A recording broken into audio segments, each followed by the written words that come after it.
Greetings friends, and welcome to my guide on Shiva Extreme. This encounter requires fast thinking, the ability to dodge, and finally a slight DPS and heal check. I'll get into the different mechanics of the fight as I cover the basics of the encounter and its 3 phases.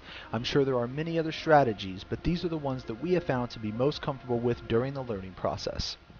The main mechanic that is ongoing throughout the entire fight is Shiva's different weapons. She will periodically rise in the air and summon an ice weapon. There are 3 different types of weapons: a staff, a sword, and a bow. Each weapon has its own unique moveset. For the most part, you want the party to be stacked up behind Shiva to make mechanics easier to deal with, while tanking her somewhat towards the edge of the platform. In addition to each weapon having its own moveset, Shiva will also do certain abilities and mechanics throughout the fight regardless of her current weapon. One last thing to note, in all of our kills, it seemed DPS affected how long she had each weapon out for. The more DPS we had, she seemed to switch weapons much faster and skip some of her abilities.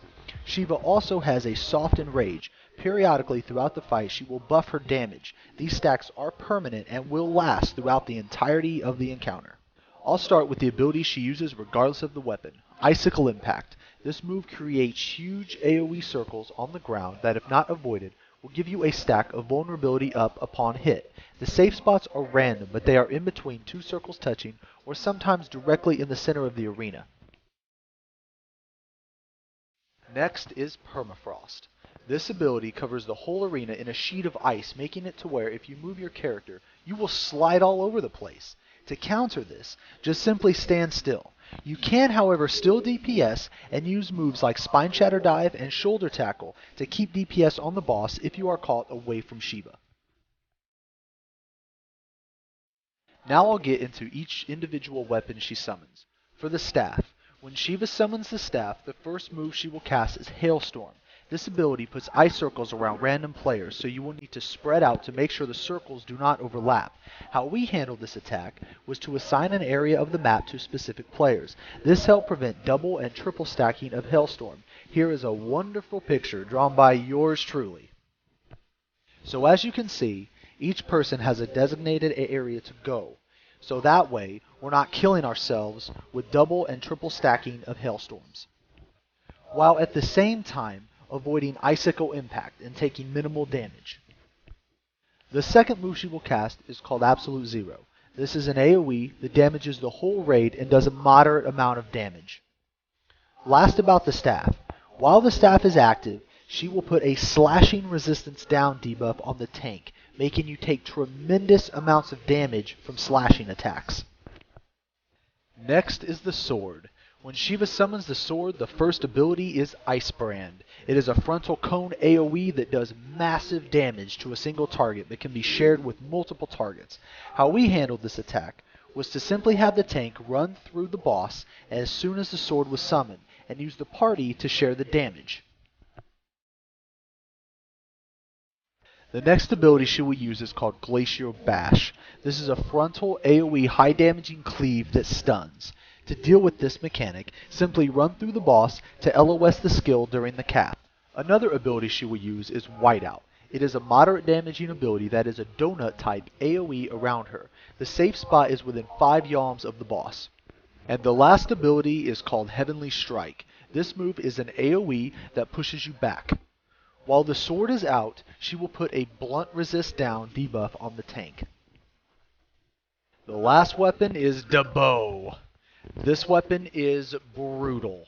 The bow's first attack will be Glass Dance. This move does a ridiculous amount of damage that is unhealable, an enormous frontal AoE cone going almost completely around her. You will need to be directly behind her immediately after she summons this weapon to avoid instant death.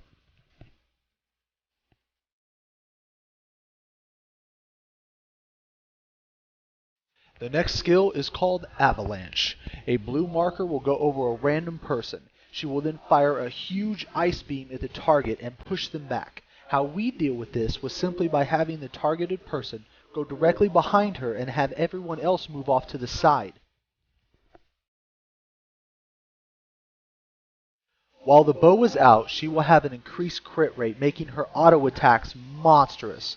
Who would have thought that they would make awareness a good skill here? Nah, but seriously, awareness here is pretty awesome because while the bow is out, her damage is insane, and it mostly comes from crits. So popping that cooldown here is ideal. I think that covers just about all of her abilities. Now I'll go into the phases themselves. Phase 1. This phase lasts from 100% to 79% and is pretty simple.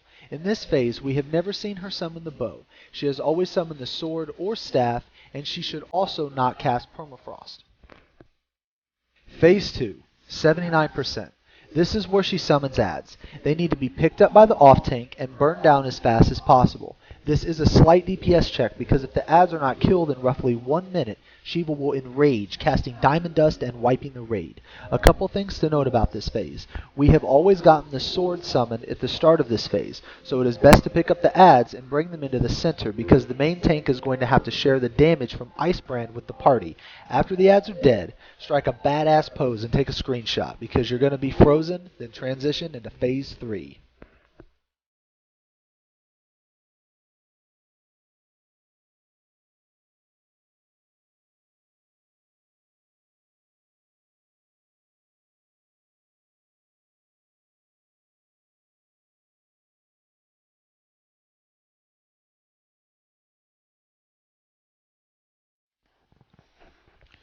Phase 3.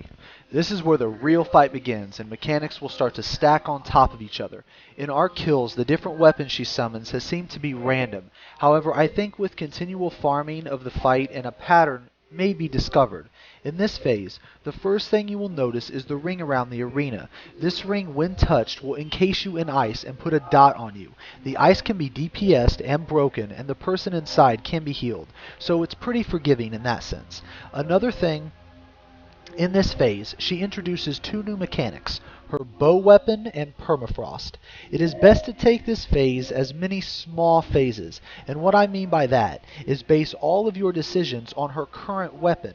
Always assume that you will have to dodge Icicle Impact on top of other mechanics. Sometimes she will summon the sword during Icicle Impact, making you have to stack with 2 or 3 party members while dodging the damage from the circles. So as you can see, it can get pretty intense sometimes. Also, keep in mind that Permafrost can be cast at any time as well, so while dodging or dealing with other mechanics, you may have to simply stop moving entirely or risk sliding into the ice barrier and being frozen. In our kills, we have noticed that sometimes Shiva will spam the living shit out of absolute zero, making AoE raid healing extremely intensive. We have seen her do this at different times throughout the final phase, but not consistent enough to say that it is in her normal rotation. So keep in mind that raid healing may become intense when she decides to do this. In every kill we have, Shiva has done this. Final thoughts and tank swaps. The tank swaps need to happen based on the blunt and slashing resist debuffs she puts on the main tank. For instance, her sword will put a blunt debuff on you, so after the sword, you can swap here to prevent being completely destroyed by the staff.